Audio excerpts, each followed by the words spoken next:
I have this like huge store of knowledge on AI for improve information games. Like, this is my area of research for so long. And I know all these things, but I don't get to talk about it very often. We've made superhuman poker AIs for No Limit Texas Hold'em. One of the interesting things about that is that like the amount of hidden information is actually pretty limited because you have 2 hidden cards when you're playing Texas Hold'em. And so the number of possible states that you could be in is 1,326 when you're playing heads up, at least. And, you know, that's multiplied by the number of other players that there are at the table, but it's still like not a massive number. And so the way these AI models work is they enumerate all the different states that you could be in. So if you're playing like 6-handed poker, there's 5 other players, 5 times 1,326. That's the number of states that you'd be in. And then you assign a probability to each one. And then you feed those probabilities into your neural net and you get actions back for each of those states.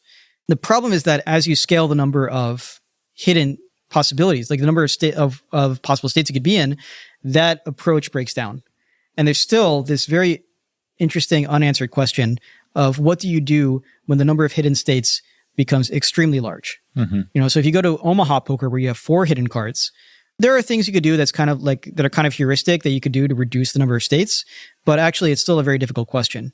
And then if you go to a game like Stratego where you have 40 pieces, so there's like close to 40 factorial different states you could be in, then all these like existing approaches that we used for poker kind of break down and you need different approaches. And there's a lot of active research going on about like, how do you cope with that? So for something like Magic the Gathering, the techniques that we used in poker would not out of the box work. And it's still an interesting research question of like, what do you do? Now, I should say this becomes a problem when you're doing the kinds of search techniques that we used in poker. If you're just doing model-free RL, it's not a problem. And my guess is that if somebody put in the effort, they could probably make a superhuman bot for Magic the Gathering now. Yeah, there's still some unanswered research questions in that space.